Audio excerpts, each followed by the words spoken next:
Bonjour à tous, nous sommes très ravis de vous retrouver pour une nouvelle édition de Votre Santé, Votre Avenir, le magazine santé de VOA Afrique. À ce micro, je suis Mohamedou Oumfa et comme toujours, Rosine Mounezero est avec moi dans ce studio pour la co-présentation. Bonjour Rosine. Bonjour Mohamedou, bonjour à tous les amoureux du football. Au moment où s'achève la Coupe du Monde de cette discipline sportive, nous avons choisi de nous intéresser à une campagne de sensibilisation sur le VIH-Sida menée par Médecins sans frontières en République démocratique du Congo. Les messages principaux qu'on veut faire passer, c'est important de se faire dépister, de connaître son état sérologique. Et même si le résultat est positif, on peut mener une vie normale, on peut avoir des enfants, on peut continuer.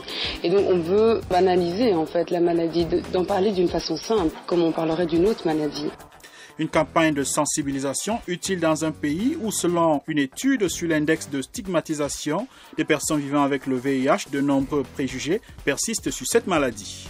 C'est plutôt dans des milieux reculés où les gens ont encore des préjugés sur l'infection à VIH. Donc nous pensons que cela est lié aussi au degré d'éducation. Pour plus de détails sur cette étude et sur la campagne de Médecins sans frontières, restez à l'écoute de ce programme qui commence par l'actualité. Coup d'œil sur l'actualité. Et l'actualité santé, c'est avec Firmin Koyaweda. Bonjour Firmin. Bonjour Mamadou. Parlons tout d'abord de la recherche d'un vaccin contre le VIH-Sida. Des recherches semblent sur une piste prometteuse. Des chercheurs ont fait état le 30 juin dernier d'un progrès encourageant avec un vaccin expérimental qui a provoqué une réaction immunitaire chez des humains et protégé des singes de l'infection. Ces résultats représentent une étape importante, a souligné le directeur de l'étude, le virologue Dan Barouk, dans un communiqué de la revue The Lancet. Pour le professeur Jean-Daniel Lelièvre de l'Agence française de recherche sur le sida, ce n'est probablement pas le vaccin définitif, mais c'est peut-être une avancée phénoménale. Selon lui, dans le meilleur des cas, ces chercheurs produiront un vaccin administrable dans presque 10 ans. Presque 10 ans, un horizon assez lointain, et c'est pourquoi, Firmin, il faut se garder de tout triomphalisme pour le moment. Oui, Mohamedou, et c'est d'ailleurs l'avis de François Venter de l'université de Witwatersrand en Afrique du Sud. Je ne peux pas répéter assez à quel point nous avons besoin d'un vaccin, mais on a déjà connu ça, des vaccins expérimentaux prometteurs qui ne sont pas concrétisés, a-t-il commenté. Toutefois, le développement de ce potentiel vaccin est maintenant suffisamment avancé pour lancer un test sur 2600 femmes en Afrique australe. D'ici là, et malgré le progrès de la médecine dans la prévention et le traitement du sida, les chercheurs insistent sur les mesures de protection, à savoir les rapports sexuels protégés, l'usage des seringues neuves, la stérilisation du matériel médical, entre autres. Des mesures bien connues des habitués de cette émission. Poursuivons ce tour d'horizon de l'actualité santé avec un salon africain destiné aux acteurs de santé, un salon qui aura lieu à Abidjan en octobre prochain. Il s'agit en fait de la deuxième édition du salon intitulé Africa Santé Expo. Ce salon va regrouper des participants issus des secteurs pharmaceutiques, cosmétiques, médecine et médecine traditionnelle. Il aura pour thème la démarche qualité au service du développement du système de santé et du bien-être. La démarche qualité, c'est savoir éviter les maladies, a déclaré Linda Kaboré, pharmacienne et organisatrice de ce salon. Nous allons montrer les implications et les conséquences de la dépigmentation, ce que les femmes qui se dépigmentent encourent comme risque en utilisant des produits qui affectent la peau, parce que ça passe par le sang, ça passe par les reins. On ne peut même plus accoucher par césarienne car ce type de peau n'est pas favorable à une intervention chirurgicale, a-t-elle ajouté. En Côte d'Ivoire, en tout cas, les autorités n'ont pas attendu ce salon pour lutter contre les produits éclaircissants très en vogue dans ce pays. Tout à fait, Mohamedou, et le gouvernement ivoirien a même interdit en 2015 l'utilisation des produits cosmétiques éclaircissants, les crèmes et autres lotions dites de dépigmentation qui comportent notamment du mercure et ses dérivés, des corticoïdes, de la vitamine A et de l'hydroquinone. Au-delà du seuil de 2% sont interdits. La dépigmentation de la peau rencontre depuis des années du succès auprès des jeunes africaines, notamment des ivoiriennes. Mais aucune étude ne permet de savoir quelle part de la population féminine y a recours.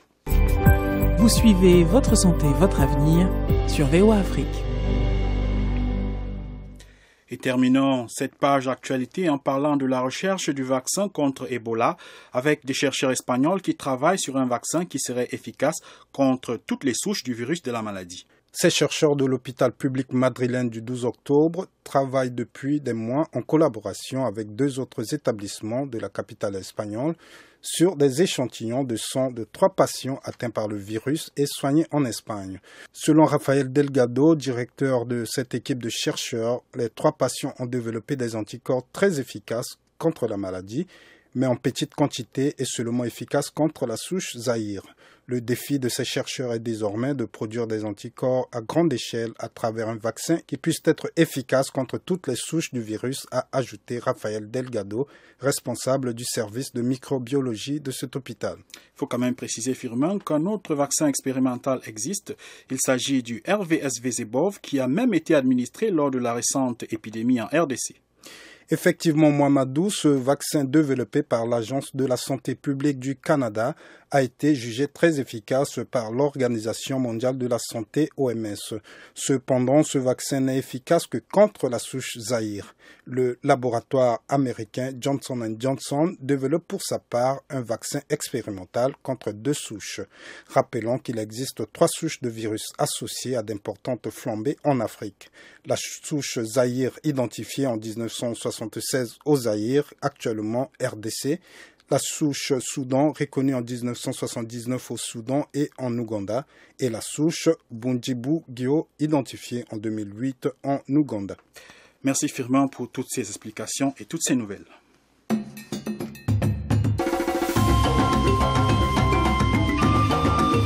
Votre santé, votre avenir, l'invité de la semaine.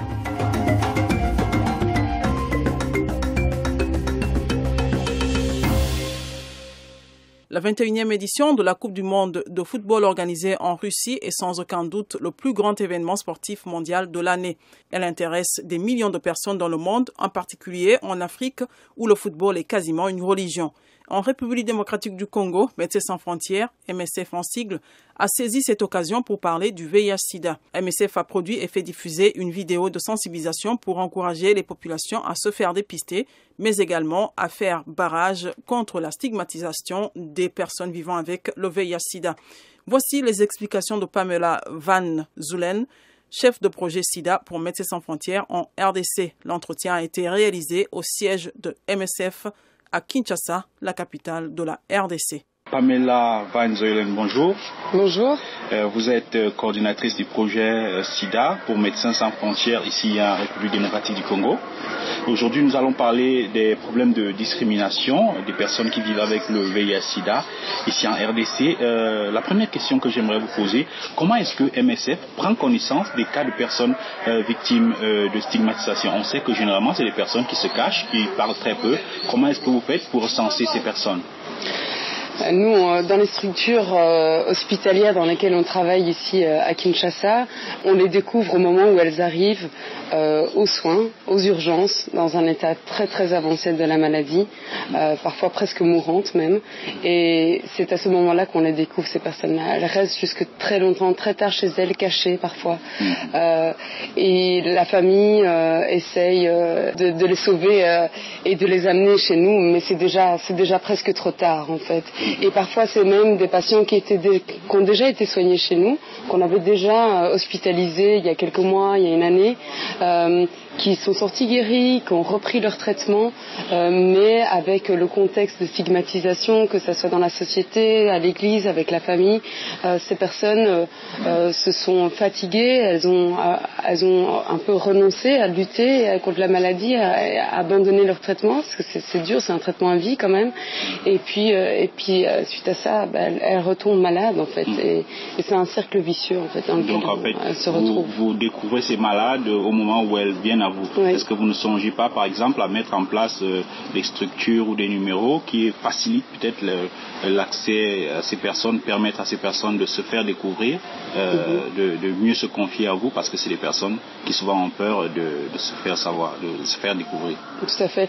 Nous ne sommes pas le seul acteur impliqué dans la lutte contre le VIH, et donc il y a bien sûr le gouvernement, le ministère de la Santé qui est impliqué. Il y a une ligne verte qui existe en fait, et les gens peuvent appeler utiliser cette ligne verte, poser des questions et connaître les endroits près de chez eux où ils peuvent aller se faire dépister et recevoir un traitement. Aussi par rapport à la confidentialité, en fait, il existe aujourd'hui des PODI, c'est des postes de distribution communautaire. En fait, c'est des petits endroits dans la communauté gérés par des personnes vivant avec le VIH où le dépistage peut se faire de façon aussi un peu plus confidentielle. Okay. Alors, quelles sont les formes de stigmatisation qui reviennent le plus chez les personnes et qui arrivent à vous? Est-ce que c'est des stigmatisations dans les milieux professionnels, dans les hôpitaux, dans les écoles? Quelles sont les formes de stigmatisation dont se plaignent le plus les patients, les victimes que vous recevez? En fait, partout, même dans les écoles, même à l'université, dans le milieu du travail, dans la communauté, ça peut être dans tous les endroits où elles sont. On a fait une enquête, en fait, il n'y a pas très longtemps, on a fait un sondage dans une zone de santé dans laquelle on travaille, à Bumbu, pour un peu connaître le niveau de connaissance, comprendre le niveau de connaissance du VIH de la population. Et on s'est rendu compte qu'il y a beaucoup de gens qui pensent qu'encore que le VIH se transmet par la salive ou en touchant une personne, en buvant dans le même verre. Donc il y a encore beaucoup de mythes autour de la maladie qui n'aident pas du tout, en fait. Et donc ça joue vraiment contre les personnes vivant avec le VIH. Alors à l'occasion de la Coupe du Monde, vous avez lancé une initiative avec une vidéo d'une star bien connue ici au Congo, Shabani Nonda, et qui vise à sensibiliser les gens pour éviter la stigmatisation et la discrimination. Alors est-ce que vous pouvez nous en parler davantage? Quelles sont les cibles et quels sont les résultats attendus de cette campagne? La cible de la campagne, c'est clairement les jeunes. On sait qu'ils vont être autour de leur écran pour regarder les matchs. Ça va être bien sûr surtout un public masculin, mais on vise bien sûr aussi les jeunes filles. Les résultats attendus, c'est que les messages principaux qu'on veut faire passer, c'est important de se faire dépister, de connaître son état sérologique. Et même si le résultat est positif, aujourd'hui, il y a des traitements ARV qui existent, ils sont gratuits. Et on peut vivre avec la maladie, on peut mener une vie normale, on peut avoir des enfants, on peut continuer. Et donc on veut d'une certaine façon banaliser en fait la maladie, d'en parler d'une façon simple, comme on parlerait d'une autre maladie. Et que les gens n'aient pas peur de franchir le pas de la porte du centre de santé pour se faire un test et puis de rejoindre après ses amis pour regarder ensemble le match. Alors au-delà de cette initiative qui bien sûr va durer un mois, le temps que dure la Coupe du Monde, est-ce que vous avez d'autres projets du genre pour combattre et réduire les cas de stigmatisation? On vise à faire des campagnes 2 fois par an. Donc, bien sûr, nous, on est surtout investis dans la prise en charge médicale. Donc, faire une campagne de communication, ça prend beaucoup de temps, d'énergie.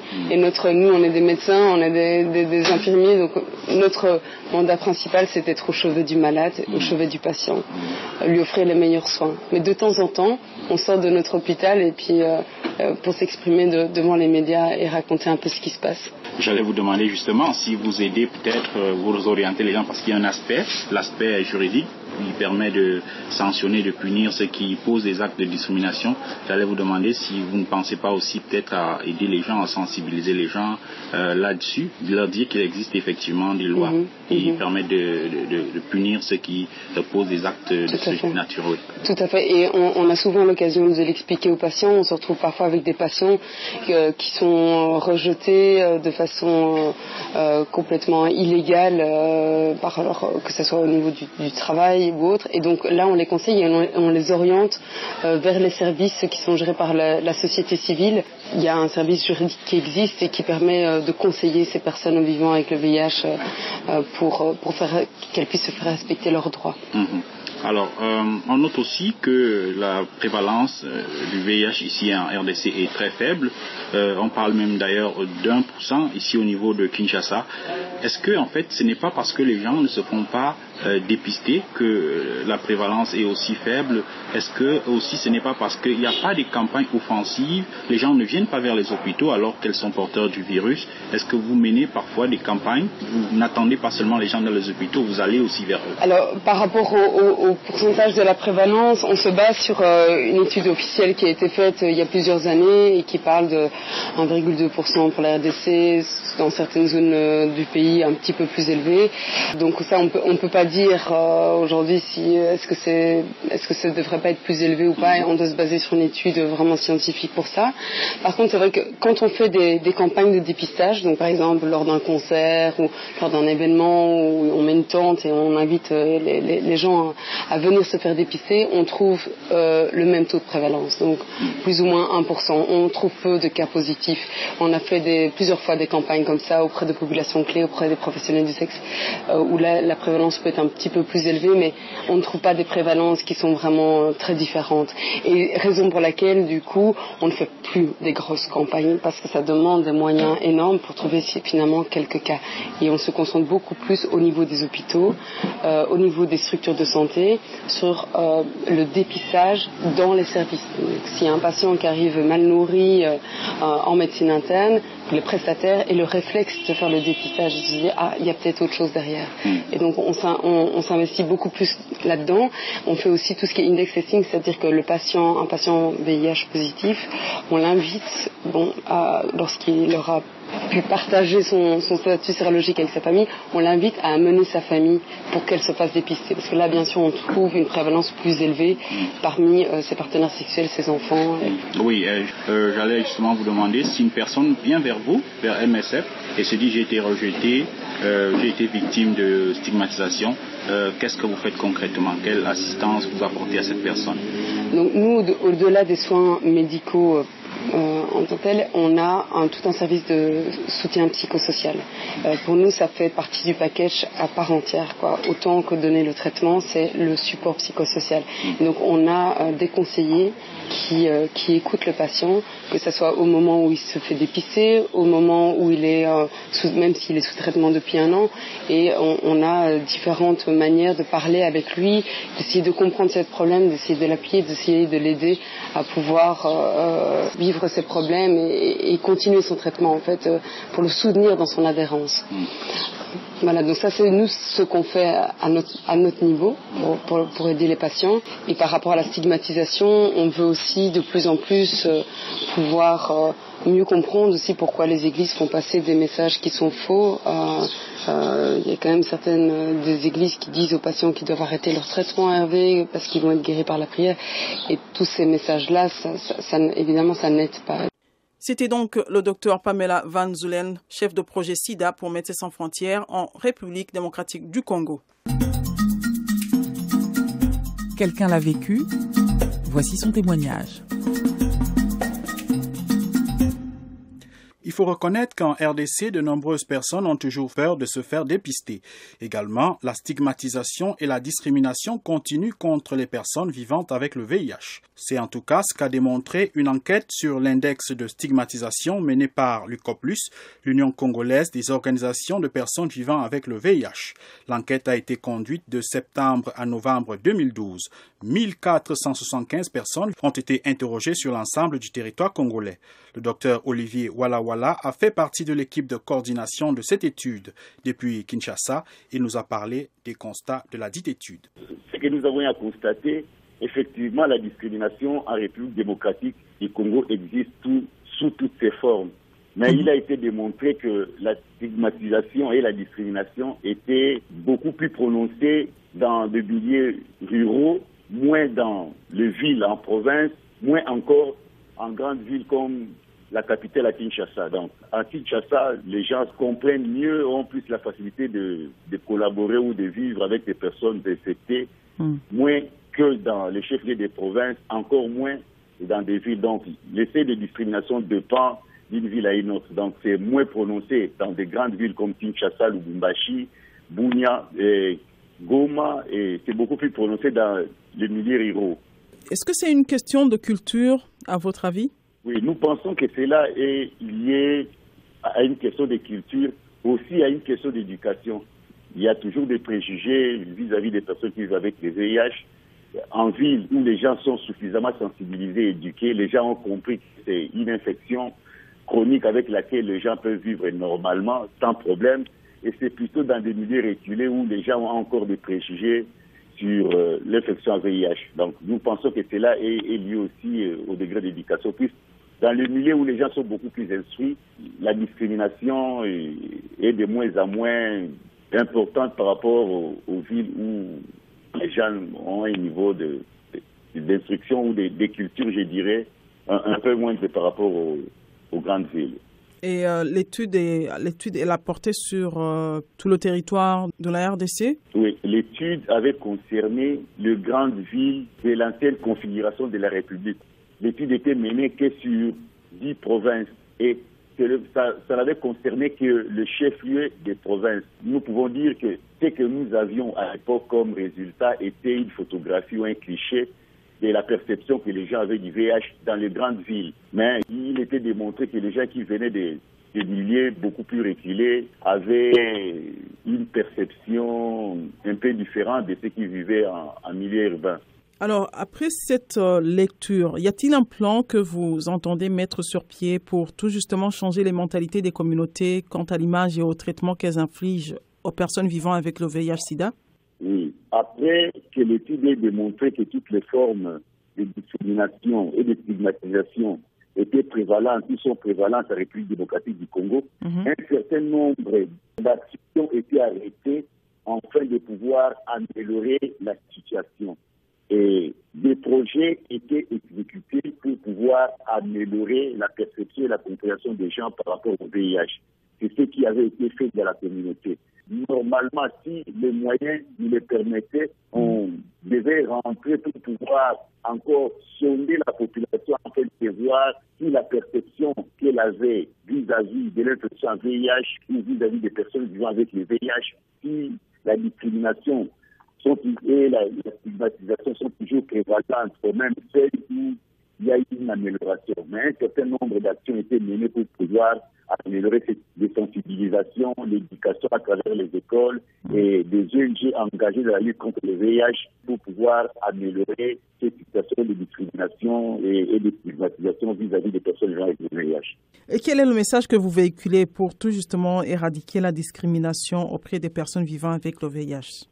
Le problème, c'est que il y a plusieurs formes de discrimination. La discrimination n'est pas seulement externe. L'étude a montré qu'il y avait la discrimination au niveau du milieu d'éducation, il y avait la discrimination au niveau du milieu professionnel, il y avait la discrimination au niveau social ou au niveau des églises, mais il y avait aussi le taux de stigmatisation des personnes avec le VIH elles-mêmes vis-à-vis des personnes avec le VIH. Et par rapport à tous ces constats, des actions étaient menées pour pouvoir améliorer la perception des personnes avec le VIH elles-mêmes d'abord par rapport à sa situation et aussi la communauté par rapport aux personnes avec le VIH. Et avez-vous un message particulier aux personnes vivant avec le VIH-Sida?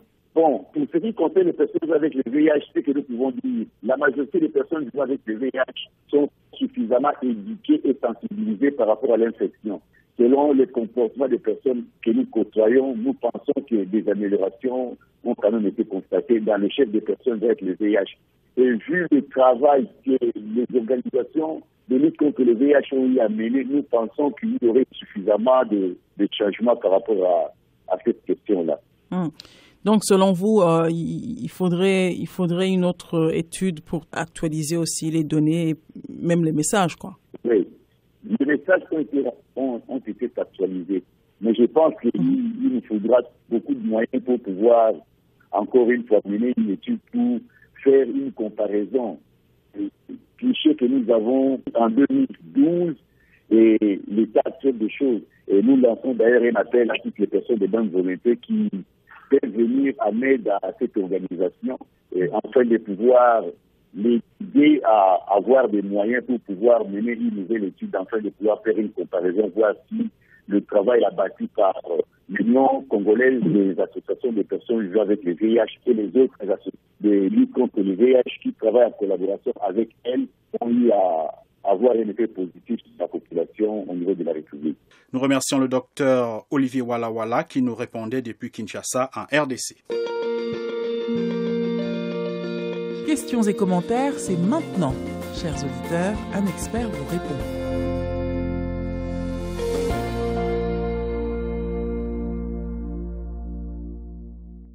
Voici le moment, chers auditeurs, où nous vous donnons la parole pour poser vos problèmes de santé. Notre consultant, le docteur Armand Nguenkap, a répondu à vos questions. Le docteur Nguenkap est médecin urgentiste et praticien au centre hospitalier universitaire de Soissons en France. Là, en ligne, nous sommes avec Archiduc Théodore. Bonjour Théodore. Bonsoir. Vous nous appelez Don Jamena, c'est ça? Oui, j'appelle Don Jamena.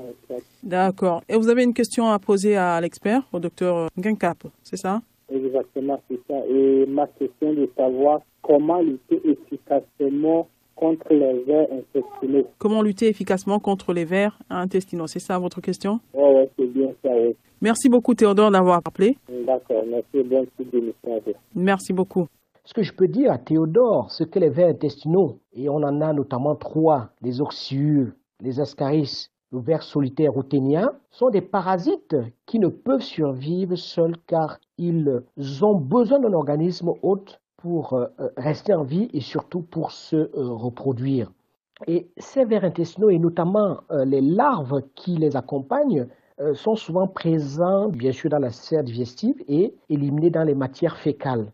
Pour lutter efficacement contre les vers intestinaux, il faut dans un premier temps, et ça c'est le premier conseil que je donnerai à Théodore, respecter des règles d'hygiène qui sont assez strictes. La première règle d'hygiène, c'est déjà se laver les mains après avoir utilisé les toilettes, car la plupart de ces vers intestinaux se propagent par les matières fécales. Il faut également que les ongles soient bien coupés, parce que parfois, ces vers intestinaux peuvent aller se réfugier sous les ongles, et lorsqu'on s'alimente par exemple, on va finir par les ingurgiter et se réinfester, alors qu'on s'en était débarrassé initialement. Par ailleurs, les larves ou les vers intestinaux qui sont éliminés par les matières fécales peuvent parfois être présents dans le linge intime. Je vais parler notamment des sous-vêtements, je vais parler des serviettes de toilette, je vais parler des gants de toilette. Et ces éléments-là, à savoir les serviettes, les gants de toilette, des objets intimes, ne doivent pas être partagés dans le cercle familial parce que ça peut aussi être un moyen de contamination, de transmission de l'infection chez quelqu'un qui avait réussi à s'en débarrasser. Et il faut laver le linge, notamment la literie, à plus de 60 degrés parce que c'est la température qui va permettre de totalement éliminer ces vers intestinaux et les larves qui s'y accompagnent. Et enfin, avoir une très très bonne hygiène alimentaire. Consommer de la nourriture qui est une nourriture qui est bien, si c'est la viande, essayer de consommer de la viande qui est cuite, qui est bien cuite et non la viande crue. Et si c'est des légumes ou si c'est des fruits, essayer de laver les fruits, laver correctement les fruits pour débarrasser les fruits d'une certaine contamination. Mais bien évidemment, ça c'était des mesures de prévention. Mais si on a déjà été infesté par le ver intestinal et qu'on veut se débarrasser, il faut consulter un médecin et ce médecin-là va prescrire un traitement qui s'appelle un vermifuge. C'est un traitement qui va permettre de nettoyer toute la sphère digestive du ver intestinal à l'aide d'un médicament. Et si vous aussi vous avez des questions ou des commentaires, contactez-nous sur la page Facebook de VOA Afrique. Nous vous informons également qu'il existe une version télé de ce programme. Elle est diffusée tous les mercredis sur la page Facebook de VOA Afrique et sur nos télévisions partenaires. Vous pouvez aussi regarder et télécharger toutes nos émissions sur le site web de VOA Afrique, www.voafrique.com.